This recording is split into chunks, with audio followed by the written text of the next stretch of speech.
Cheating కేసులో అఘోరిని అదుపులోకి తీసుకున్నారు పోలీసులు. ప్రస్తుతం జైల్లోనే అఘోరి అలియాస్ శ్రీనివాస్ ఉన్నాడు. పూజల పేరుతో ఓ మహిళను మోసగించిన కేసులో మేకిలా పోలీస్ స్టేషన్లో కేసు నమోదైంది. మరోవైపు వర్షిని కూడా హైదరాబాద్ కి పోలీసులు తీసుకొస్తున్నట్లు టాక్ వినబడుతోంది. అయితే ఈ విషయాన్ని మేకిలా పోలీసులు అధికారికంగా ధృవీకరించడం లేదు. ఓ పుణ్యక్షేత్రం వద్ద పూజలు నిర్వహించేందుకు అఘోరిని సంప్రదించారు శంకర్పల్లికి చెందిన వినితా భాటి. ఇక ఒప్పందం ప్రకారం 9,80,000 రూపాయలు ఇచ్చారు వినితా భాటి. అయితే అఘోరి మళ్లీ డబ్బులు డిమాండ్ చేయడంతో పోలీసులకు ఫిర్యాదు చేశారు Vinitha Bhati.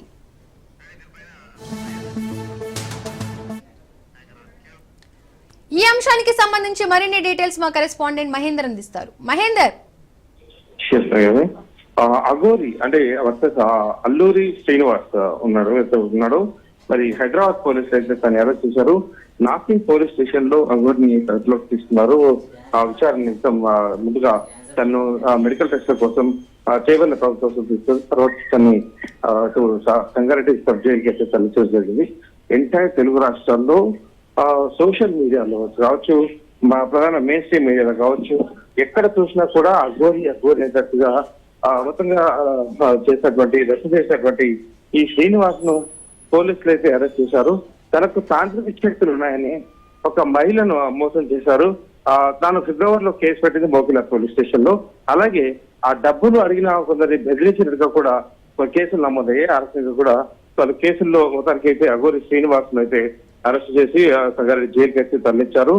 Nursing police station లో దాదాపు 2 గంటల పాటు ఏసీపీ రమణగౌడ్ నేతృత్వంలో విచారణ కూడా జరిగిన నేపథ్యం కనిపించింది. దానికి అఘోరిపై అయితే చాలా వరకు ప్రజల్లో చాలా వరకు కూడా పోలీసులు కంప్లైంట్ పెట్టారు. అరెస్ట్ చేయాలి, ఇలాంటి వాడు బయట తిరగొద్దు అనేటువంటి చాలా వరకు కూడా వచ్చిన నేపథ్యంలో మొత్తానికి ప్రజల నుంచి డిమాండ్ కూడా రావడంతో ఈ విషయం పైన తెలంగాణ ప్రభుత్వం చాలా సీరియస్ గా ఉంది. అలాగే సీరియస్ గా దృష్టి సాధించాలని పోలీసులకు ఆదేశించింది. మొత్తానికి అఘోరిపై నిఘా పెట్టినటువంటి పోలీసులు ఎట్టకేలకు ఉత్తరప్రదేశ్ లో అరెస్ట్ చేసి హైదరాబాద్ కు నేడు తీసుకొచ్చారు. నార్సింగ్ పోలీస్ స్టేషన్ లో మొదట అఘోరిను ఏసీబీ విచారణ చేశారు.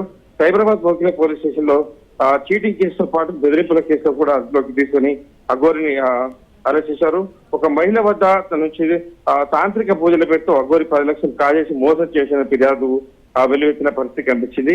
తదనంతరం అక్కడ అయితే విచారణ తర్వాత తనని చేవెళ్ల ప్రభుత్వ ఆసుపత్రిలో వైద్య చికిత్స నేపథ్యం ఆ తర్వాత జడ్జి ముందు హాజరుపరిచారు. ఆ జడ్జి 14 రోజుల రిమాండ్ నేపథ్యంలో సంగారెడ్డి జైలుకి అయితే పంపించడం జరిగింది. అలాగే ఈ అఘోరి శ్రీనివాస్ ని ఈ మధ్య కాలంలో పెళ్లి చేసుకోవడం ఇవన్నీ కూడా అంటే దాదాపు సోషల్ మీడియాకు ఒక ఉపాధి చూపించారనుకోవచ్చు.